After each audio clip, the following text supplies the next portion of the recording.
जय जिनेन्द्र, जय घंटाकर्ण महावीर। જીગ્નેશ શાહના આપ સર્વેને સાદર પ્રણામ। બિન અનામત વર્ગની જાતિઓ નક્કી કરવામાં આવેલ છે, જેમાં બિન અનામત વર્ગની જાતિઓની યાદી પરિશિષ્ટમાં કુલ 69 જાતિઓનો સમાવેશ કરવામાં આવ્યો છે। બિન અનામત વર્ગની જાતિઓની યાદીમાં નવી જાતિઓ તેમજ પર્યાયવાચી શબ્દોનો સમાવેશ કરવામાં આવેલ છે। બિન અનામત વર્ગની જાતિઓની યાદીમાં સમાવેશ થયેલ ન હોય એવા બિન અનામત વર્ગના અરજદારો સંસ્થાઓ તરફથી તેઓની જાતિનો બિન અનામત વર્ગની જાતિઓની યાદીમાં સમાવેશ કરવા અત્રે રજૂઆત કરવામાં આવેલ હતી, જે અન્વયે બિન અનામત વર્ગની જાતિઓની યાદીમાં બાકી રહેલ જાતિઓ પેટા જાતિઓનો સમાવેશ કરવાની બાબત સરકારશ્રીની વિચારણા હેઠળ હતી। ઉક્ત વિચારણાના અંતે વંચાણે લીધા ક્રમાંક 1માં દર્શાવેલ 6/12/2018ના ઠરાવના પરિશિષ્ટમાં દર્શાવેલ બિન અનામત વર્ગની જાતિઓની યાદીમાં નીચે મુજબની જાતિઓ પેટા જાતિઓનો સમાવેશ કરવામાં આવે છે। પરિશિષ્ટમાં બિન અનામત હિન્દુ જાતિઓમાં આવતી જાતિઓ પેટા જાતિઓનો ધ્યાનથી સંભાળી લો। હિન્દુ વાલમ બ્રાહ્મણ ખંડેલવાલ મૂળે ગુજરાતમાં સ્થાયી થયેલ, મોઢ વણિક, મોઢ વાણિયા। રાયકવાડ બ્રાહ્મણ, ખેડાવાડ બ્રાહ્મણ, બાજ ખેડાવાડ બ્રાહ્મણ, સૌરાષ્ટ્ર બાજ ખેડાવાડ બ્રાહ્મણ, જેઠી મલ્લ, જ્યેષ્ઠી મલ્લ, જોષ્ઠી મલ્લ, પૂર્બિયા રાજપૂત ક્ષત્રિય, હિન્દુ આરેઠિયા, વાવિયા, હિન્દુ મહેતા, મોરબિયા, જોબનપુત્રા, પુષ્કરણા બ્રાહ્મણ, સિદ્ધરુદ્ર બ્રાહ્મણ, સાંચીહર બ્રાહ્મણ, પુરોહિત, રાજપુરોહિત, માહેશ્વરી, અગ્રવાલ, અગ્રવાલ વૈષ્ણવ વણિક, અગ્રવાલ વૈષ્ણવ વાણિયા। મારુ રાજપૂત, અમદાવાદ રાવત રાજપૂત।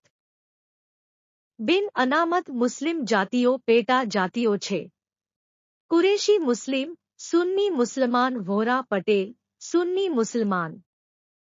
શિયા જાફરી મોમીન જમાત, મુસલમાન મોમીન, મોમીન। વૈદ્ય જ્ઞાતિ, મોમીન સુથાર, સુથાર મુસ્લિમ, મુમન, ખેડવાયા મુસ્લિમ, ચૌહાણ મુસલમાન।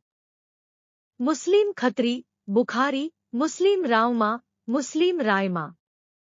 મિર્ઝા, બેગ, પિંઢારા અને અંતમાં મુસ્લિમ વેપારી। આમ કુલ નવી 69 પેટા જાતિઓનો સમાવેશ કરવામાં આવ્યો છે। બિન અનામત વર્ગની જાતિઓની યાદી સક્ષમ સત્તાધિકારીઓને પ્રમાણપત્રો આપવામાં સરળતા રહે તે માટે પ્રસિદ્ધ કરવામાં આવેલ છે। અનુસૂચિત જાતિ, અનુસૂચિત જનજાતિ અને સામાજિક અને શૈક્ષણિક રીતે પછાત વર્ગો ભાગ્યા અન્ય પછાત વર્ગો સિવાયની કોઈ જાતિ, સમૂહ કે જૂથનો ઉલ્લેખ બિન અનામત વર્ગની યાદીમાં ન થયો હોય તેવી જાતિના ઉમેદવારો અરજદારોને પણ સક્ષમ સત્તાધિકારીએ કમ્પિટેન્ટ ઓથોરિટી દ્વારા બિન અનામત વર્ગનું પ્રમાણપત્ર આપવાનું રહેશે, તે સૂચનાઓનો અત્રે પુનરોચ્ચાર કરવામાં આવેલ છે। બિન અનામત વર્ગના પ્રમાણપત્રો આપવા માટે 6/12/2018ના ઠરાવની અન્ય સૂચનાઓ યથાવત રહેશે। અમારી આ જૈન માઇનોરિટી હેલ્પલાઇન ચેનલને લાઇક કરો, સબસ્ક્રાઇબ કરો અને વધુમાં વધુ જૈનો સુધી આ વિડિયો પહોંચાડવા નમ્ર વિનંતી। ચાલો વધુ વિગતથી સમજીએ બિન અનામત વર્ગનું પ્રમાણપત્ર।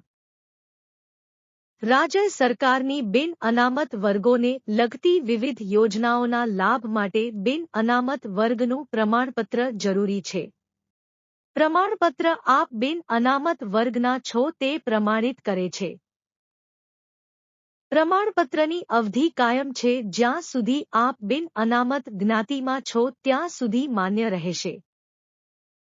બિન અનામત વર્ગો એટલે કે અનુસૂચિત જાતિઓ, અનુસૂચિત જનજાતિઓ અને કેન્દ્ર સરકાર કે રાજ્ય સરકાર હેઠળના અન્ય પછાત વર્ગો સામાજિક અને શૈક્ષણિક પછાત વર્ગો સિવાયના વર્ગો વ્યક્તિઓને બિન અનામત વર્ગો અનરિઝર્વ્ડ ક્લાસીસ। પ્રમાણપત્રની ઉપયોગિતા બિન અનામત વર્ગને લાગુ પડતી સરકારી યોજનાઓના લાભ માટે પ્રમાણપત્ર ઉપયોગી છે। પ્રમાણપત્ર કોની પાસેથી મેળવી શકાશે? પહેલું કલેક્ટર મદનીશ, કલેક્ટર નાયબ કલેક્ટર. બીજું જિલ્લા વિકાસ અધિકારી નાયબ જિલ્લા વિકાસ અધિકારી. ત્રીજું મામલતદાર. ચોથું તાલુકા વિકાસ અધિકારી. 5 જિલ્લા નાયબ નિયામક જા જિલ્લા સમાજ કલ્યાણ અધિકારી જા. પ્રમાણપત્ર મેળવવા માટે જરૂરી પુરાવા. પહેલું અરજદારનું શાળા છોડ્યાનું પ્રમાણપત્ર. ભારત એ પુરુષ પ્રધાન દેશ છે, તેથી સક્ષમ અધિકારીને જરૂર જણાય તો અરજદારના દાદા, પિતા, કાકા, ફોઈ પૈકી કોઈ એકનો જાતિ પુરવાર થાય તેવો દસ્તાવેજ માંગી શકશે. બીજું, રહેઠાણના પુરાવા, લાઇટ બિલ, ટેલિકોન બિલ, ચૂંટણી કાર્ડ, આધાર કાર્ડ, રેશન કાર્ડ વગેરે પૈકી કોઈ પણ એક. ત્રીજું, અરજદારે પાસપોર્ટ સાઇઝના 2 ફોટો સાથે સ્વયં હાજર રહેવાનું રહેશે. Video created by miss Dhyana Jignesh Shah. જય જિનેન્દ્ર.